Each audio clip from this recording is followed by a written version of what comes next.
बिस्मिल्लाहिर्रहमानिर्रहीम। नबी बकर सिद्दीक़ रज़ियल्लाहु तआला अन्हु अन रसूलिल्लाह सल्लल्लाहु अलैहि वसल्लम अलैकुम बिला इलाहा इल्लल्लाह वल इस्तिग़फ़ार फअक्सिरू मिनहुमा फ़इन्न इब्लीस क़ाल अहलकतु अन्नास बिज़ुनूबि व अहलकूनी बिला इलाहा इल्लल्लाह वल इस्तिग़फ़ार फ़लम्मा रअयतु ज़ालिका अहलकतुहुम बिल अहवाइ व हुम यहसबून अन्नहुम मुहतदून।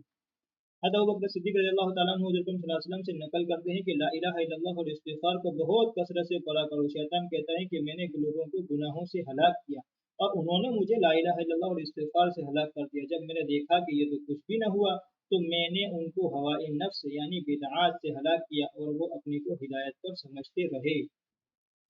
फ़ायदा ला इलाहा इल्लल्लाह और इस्तिग़फ़ार से हलाक करने का मतलब ये है कि शैतान का मुंतहाई मकसद दिल पर अपना जहर चढ़ाना है, जिसका जिक्र बाब अव्वल फ़स्ल दोम के नंबर 14 पर गुजर चुका।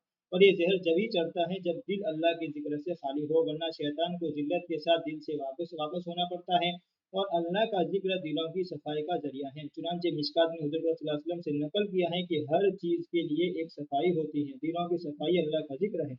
इसी तरह इस्तिग़फ़ार के बारे में कसरत से अहादीस में ये वारिद हुआ है कि वो दिलों के मेल और जंग को दूर करने वाला है। अबू अली दक़ाक़ रहमतुल्लाह अलैह कहते हैं कि जब बंदा इखलास से ला इलाहा इल्लल्लाह कहता है तो एकदम दिल साफ हो जाता है, जैसे आईने पर भीगा हुआ कपड़ा फेरा जाए।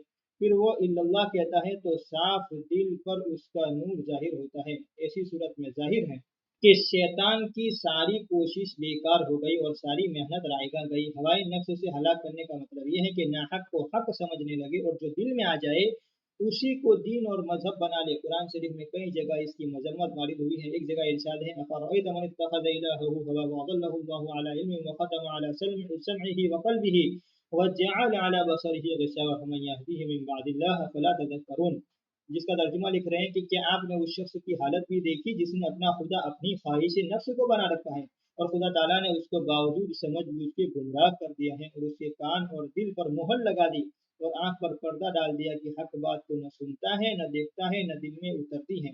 बस अल्लाह से के गुमराह कर देने के बाद कौन हिदायत कर सकता है, फिर भी तुम नहीं समझते। दूसरी जगह इरशाद है वमन अज़ल्लु मिम्मन इत्तबअ हवाहु बिग़ैरि हुदन मिन अल्लाह इन्नल्लाह ला यहदिल क़ौमल ज़ालिमीन। तर्जुमा लिख रहे हैं कि ऐसे शख्स से ज़्यादा गुमराह कौन होगा जो अपनी नफ्सानी ख्वाहिश पर चलता हो बगैर इसके कि कोई दलील अल्लाह की तरफ से उसके पास हो। अल्लाह ताला ऐसे जालिमों को हिदायत नहीं करता। और भी मुतअद्दिद जगह इस किस्म का मज़मून वारिद हुआ है। ये शैतान का बहुत ही सख्त हमला है कि वो गैर दीन को दीन के लिबास में समझावे और आदमी उसको दीन समझकर करता रहे और उस पर सवाब का उम्मीदवार बना रहे।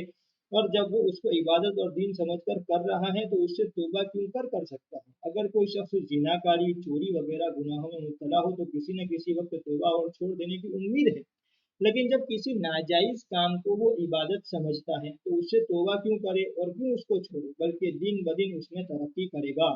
यही मतलब है शैतान के उस कहने का कि मैंने गुनाहों में मुब्तला किया लेकिन जिक्र, अज़कार, तौबा, इस्तिग़फ़ार से वो मुझे देख यानी परेशान करते हैं तो मैंने ऐसे जाल में फांस दिया कि उससे निकल ही नहीं सकते। इसलिए दीन के हर काम में नबी अकरम सल्लल्लाहु अलैहि वसल्लम और सहाबाए किराम रिज़वानुल्लाहि तआला अलैहिम अजमईन के तरीके को अपना रहबर बनाना बहुत ही ज़रूरी अम्र है और किसी ऐसे तरीके को इख्तियार करना जो खिलाफ सुन्नत हो नेकी बर्बाद गुनाह लाजिम है। इमाम गज़ाली रहमतुल्लाह अलैह ने हसन बसरी रहमतुल्लाह अलैह से भी नकल किया है। वो फरमाते हैं कि हमें रिवायत पहुंची कि शैतान कहता है मैंने उम्मत मोहम्मदिया के सामने गुनाहों को ज़ेबो ज़ीनत के साथ पेश किया मगर उनके इस्तिग़फ़ार ने मेरी कमर तोड़ दी।